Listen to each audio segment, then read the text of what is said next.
Hello students, welcome to our YouTube channel. Students, আজিৰ এই ভিডিঅ'টিত class 4 Assam জাতীয় বিদ্যালয়ৰ নতুন গণিতৰ পাঠ নম্বৰ 2 পূৰণ এই পাঠটিৰ অনুশীলনী 2ৰ খৰ সমাধানখিনি কৰি দিবলৈ চেষ্টা কৰিম। তোমালোকে ভিডিঅ'টি শেষলৈকে চাই থাকা। 1 নম্বৰ প্ৰশ্নটো কি দিছে চোৱাচোন। 1 নম্বৰত দিছিল যে যদি এটা চোলাৰ দাম 675 টকা হয় তেনে 82টা চোলাৰ দাম কিমান হ'ব? কি সুধিছে যে যদিহে এটা চোলাৰ দাম 675 টকা হয় তেতিয়া হলে 82টা চোলাৰ দাম কিমান হ'ব সুধিছে। গতিকে ইয়াৰ উত্তৰটো আমি কেনেকৈ উলিয়াম? এই 675ৰ লগত 82টো আমি কি কৰিম? পূৰণ কৰি দিম। পূৰণ কৰি যেটো পূৰণ ফল পাম সেইটোৱে হ'ব 82টা চোলাৰ দাম। গতিকে মই তোমালোকক অংকটো কৰি বুজাই দিছো, তোমালোকে তেনেকুৱা ধৰণে তোমালোকে বহিখনত লিখি লবা। ঠিক আছে, তোমালোকে এনে ধৰণে লিখি লবা সমাধান যে দিয়া আছে এটা চোলাৰ দাম কিমান দিছে? 675 টকা। গতিকে লিখি লবা যে দিয়া আছে এটা চোলাৰ দাম হৈছে 675 টকা, আমাক 82টা চোলাৰ দাম সুধিছে। লিখিবা এতেকে 82টা চোলাৰ দাম হ'ব। আমি কি কৰিম? আমি এই 675ক কি কৰিম? 82ৰে আমি পূৰণ কৰি দিম।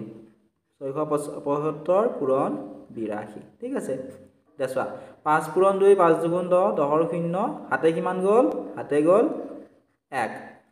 7 দুগুণ 14 হাতেৰ 1 টকা 1টো যোগ কৰিলে 14 একে হৈ গ'ল 15 15ৰ 5 হাতে গ'ল 1। 6 দুগুণ 12 হাতে থকা 1টো যোগ কৰিলে 12 একে হৈ যাব 13। অৰ্থাৎ 675ত 2 পূৰণ কৰোঁতে আমি পালো 1350। এতিয়া আমি 675ত 8 পূৰণ কৰিম। যেহেতু 8ৰে পূৰণ কৰিম 8ৰ তলে তলে পাতি যাম। 8 5 গুণ 40ৰ 0 হাতে কিমান গ'ল? হাতে গ'ল এবাৰ 4। 8 7 গুণ 56 56ৰ লগত 4 যোগ কৰা 56 4 হৈ গ'ল 60 60ৰ 0 হাতে কিমান গ'ল এবাৰ? হাতে গ'ল 6।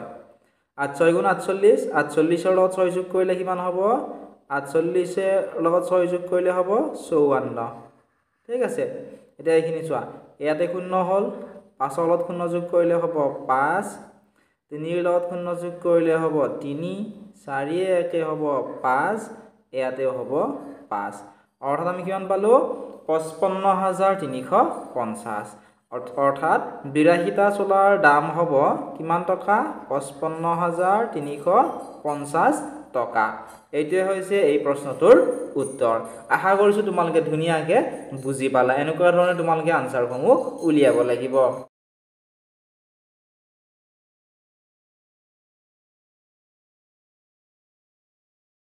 এতিয়া তোমালোকে চোৱা 2 নম্বৰ প্ৰশ্নটো আছিল যে এখন ক্ৰিকেট বেটৰ দাম যদিহে 1450 টকা হয় তেনেকুৱা 5খন বেটৰ দাম কিমান হ'ব?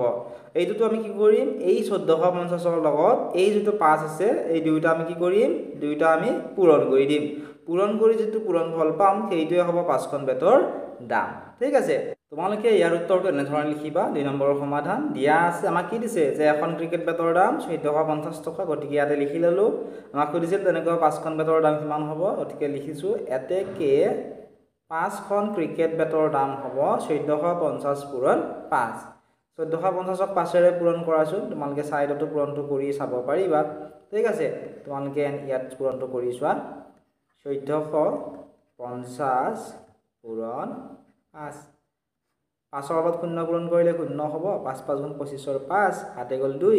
5 4 গুণ 20 20ৰ লগত হাতে থকা যোগ কৰিলে হৈ গ'ল 22। 22ৰ 2 হাতে গ'ল 2। 5 1 গুণ 5 5 2 হ'ব 7। কিমান পালো আমি? 7250। অৰ্থাৎ 5খন ক্ৰিকেট বেটৰ দাম কিমান হ'ব? 7250 টকা হ'ব। এনে ধৰণে তোমালোকে উত্তৰবিলাক উলিয়াবলৈ লাগিব। আশা কৰিছো তোমালোকে ধুনীয়াকে বুজি পালা।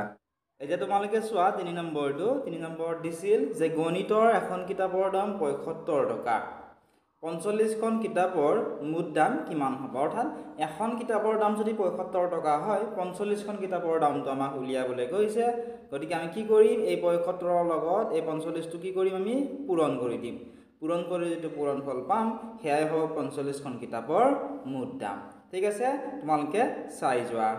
গতিকে এনে ধৰণে লিখিবা যে দিয়া আছে গণিতৰ এখন কিতাপৰ দাম 75 টকা। দেখে 45খন কিতাপৰ মুঠ দাম হ'ব 75 পূৰণ 45 টকা।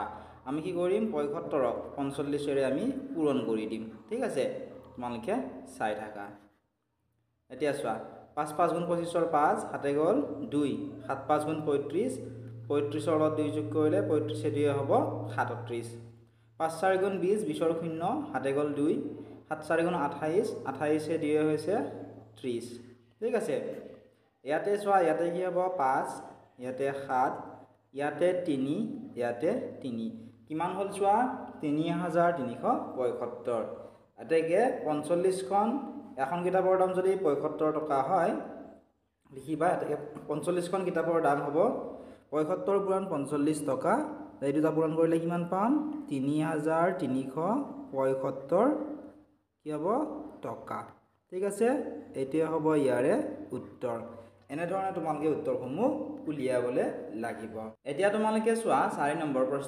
প্ৰশ্নটো আছিল যে এটা কমলাৰ দাম যদি ৭ টকা হয় ১৮ যোৰ কমলাৰ দাম কিমান হ'ব উলিয়াবলৈ দিছে এটা কমলাৰ দাম কিমান ৭ টকা এতিয়া ১৮ যোৰ কমলাৰ দাম সুধিছে নহয় বহুতো ছাত্ৰ ছাত্ৰী কি কৰে এই ৭ৰ লগত ১৮টো পূৰণ কৰি দিয়ে পূৰণ কৰি যেটো পূৰণ ফল পায় হেয়াই ১৮ যোৰ কমলাৰ দাম বুলি লিখি থৈ আহে কিন্তু তেনেকুৱা কৰিলে ভুল হ'ব আনসাৰটো কাৰণ ১৮ ইয়াত কি বুলি কৈছে চোৱা ১৮ যোৰ বুলি কৈছে অৰ্থাৎ এক যোৰত কিমানটা থাকে দুটা এতিয়া ১৮ যোৰ মানে কি ১৮ যোৰ মানে হৈছে ১৮ পূৰণ ২ ১৮ দুগুণ কিমান হ'ব ৮ দুগুণ ১৬ হাতে গ'লে ২ ১ গুণ ২ ১ ৩ ১৮ দুগুণ কিমান হ'ব ৩৭ অৰ্থাৎ ১৮ যোৰ কমলাৰ দাম মানে ৩৭টা কমলাৰ দাম আমাক সুধিছে গতিকে আমি লিখি ললো সমাধান দিয়া আছে আমাক এটা কমলাৰ দাম দিছিলে কিমান টকা ৭ টকা দিয়া আছিলে ১৮ যোৰৰ দাম সুধিছে ১৮ যোৰ মানে আমি গম পালো ১৮ যোৰ মানে হৈছে ৩৭টা ঠিক আছে ১৮ যোৰ কমলাৰ দাম হ'ব আমি ৭ক কিহেৰে পূৰণ কৰিম ৩৭ৰে পূৰণ কৰিম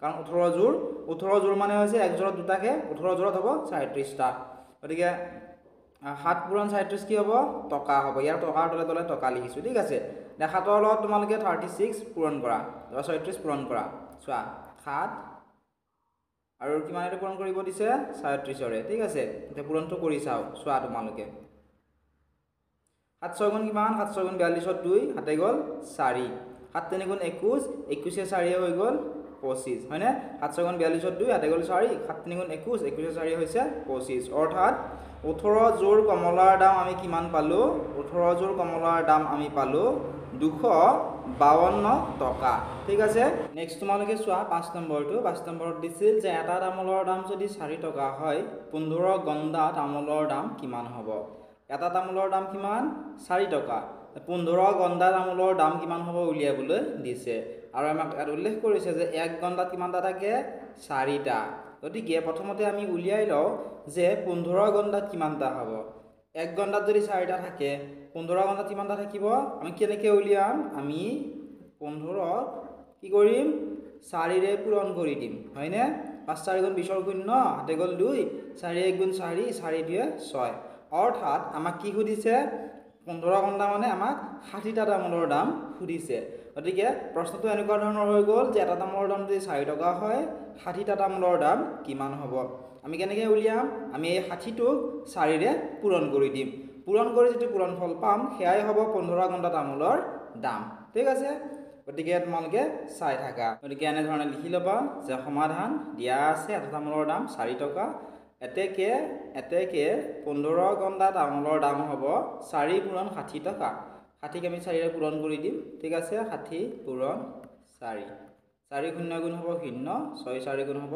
২৪ কিমান হৈ গ'ল ২৪০ গতিকে ৪ পূৰণ ৬০ টকা মানে কি হ'ব ২০০ কিমান হ'ব ৪০ টকা হ'ব অৰ্থাৎ এটা তামোলৰ দাম যদিহে ৪ টকা হয় ১৫ ঘণ্টা অৰ্থাৎ ৬০টা তামোলৰ দাম হ'ব ২৪০ টকা এনেধৰণে তোমালোকে উত্তৰসমূহ উলিয়াবলৈ লাগিব নেক্সট তোমালোকে চোৱা ৬ নম্বৰটো প্ৰশ্নটো আছিল যে এক দিস্তা কাগজৰ দাম ১৮ টকা ৭২ ৰিম কাগজৰ দাম কিমান হ'ব এক দিস্তা কাগজৰ দাম যদি ১৮ টকা হয় ৭২ ৰিম কাগজৰ দাম সুধিছে তে এক ৰিমত কিমান থাকে এক ৰিমত থাকে ২০ দিস্তা গতিকে এক দিস্তাত যদি ১৮ টকা হয় এনেকুৱা ৭২ ৰিম অৰ্থাৎ ২০ দিস্তাৰ দাম কিমানটো হ'ব উলিয়াবলৈ কৈছে ২০ নহয় এটো পূৰণ কৰিব লাগিব আমি ৭২ক কিহেৰে পূৰণ কৰিম ২০ৰে পূৰণ কৰিম তেতিয়া আমি দিস্তালৈ ৰূপান্তৰিত হ'ব গতিকে কিমান দিস্তা আমি পাম পূৰণটো প্ৰথমতে আমি কৰি চাওঁ ঠিক আছে আমি কিহৰ কাৰণে পূৰণ কৰিলোঁ? কাৰণ আমাৰ 1 দিস্তা কাগজৰ দাম দিয়া আছে 18 টকা,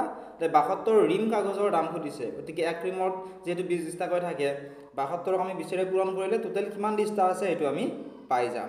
2 ৰ লগত 0 পূৰণ কৰা 0 হ'ব। এবাৰ 7 ৰ লগত 0টো পূৰণ কৰিলে কি হ'ব?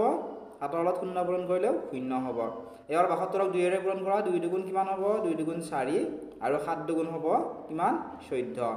অৰ্থাৎ আমি কিমান পালোঁ? ইয়াতে 0 পালোঁ, ইয়াতে 4, ইয়াতে 4, ইয়াতে 1। কিমান পালোঁ? 72 ৰিম মানে কিমান পালোঁ? 72 ৰিম মানে হৈছে 1440 দিস্তা। ঠিক আছে, 1440 দিস্তাৰ দামটো আমাক উলিয়াবলৈ কৈছে। গতিকে আমি এতিয়া 18ক এই 1440ৰে আমি পূৰণ কৰি দিলে 72 ৰিম কাগজৰ দামটো আমি পাই যাম। ঠিক আছে, গতিকে চাও উত্তৰটো এনেধৰণে লিখিবা। সমাধান দিয়া আছে 1 দিস্তা কাগজৰ দাম 18 টকা, এতেকে 72 ৰিম কাগজৰ দাম হ'ব। 72 ৰিম মানে আমি কিমান পালোঁ? ইয়াতে কিমান পালোঁ চোৱা? 72 ৰিম মানে পালোঁ আমি 1440 দিস্তা। গতিকে আমি 72 ৰিম কাগজৰ দাম কেনেকৈ উলিয়াম? 1440ক আমি কি কৰিম?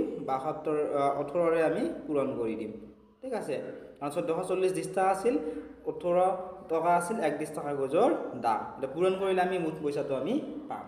ঠিক আছে, এতিয়া এই 1440ক প্ৰথমতে 8ৰে পূৰণ কৰা। 8 ৰ লগত 0 পূৰণ কৰিলে কি হ'ব? 0 হ'ব। 8 4 গুণ 32ৰ 2, হাতে গ'ল 3। 8 4 গুণ 32, 32 3 হৈ গ'ল 35, 35ৰ 5, হাতে গ'ল 3, 8 গুণ 8, 8 3 হ'ব কিমান? 11। ঠিক আছে, এতিয়া এই 1440ক 1ৰে পূৰণ কৰা। 1 0 গুণ কিমান হ'ব? 0। তাৰপিছত 4 1 গুণ হ'ব, 4 1 গুণ 4, আকৌ চোৱা 4 1 গুণ হ'ব 4 আৰু 1 1 গুণ হ'ব 1। ঠিক আছে, এতিয়া ইয়াতে হ'ল 0, ইয়াতে 2, 5 4 9, 4 1 5, 1 1 2। কিমান পালোঁ আমি? 25920। অৰ্থাৎ 72 ৰিম কাগজৰ দাম হ'ব 25920 কি হ'ব? টকা। ঠিক আছে, এনেধৰণে তোমালোকে উলিয়াবলৈ লাগিব। এইটো 2, এইটো 5, 9 2 0। ঠিক আছে, 25920 টকা। এনেধৰণে তোমালোকে উত্তৰবিলাক উলিয়াবা আৰু সম্পূৰ্ণ ভিডিঅ'টো তোমালোকে আমাৰ মোবাইল এপত পাবা। অনলি 100 পিছত তোমালোকে 1 ইয়াৰৰ কাৰণে ক্লাছসমূহ কৰিব পাৰিবা। যিসকল ছাত্ৰ ছাত্ৰীয়ে আমাৰ মোবাইল এপটো ডাউনলোড কৰা নাই, ডেছক্ৰিপশ্যনত লিংক দি থোৱা আছে, তাৰ পৰা তোমালোকে মোবাইল এপটো ডাউনলোড কৰি ল'বা আৰু কিবা যদি অসুবিধা পোৱা হোৱাটছএপত তোমালোকে মেছেজ কৰি আমাক সুধিব পাৰিবা। চেনেলটো যদি ছাবস্ক্ৰাইব কৰা নাই ছাবস্ক্ৰাইব কৰি দিবা।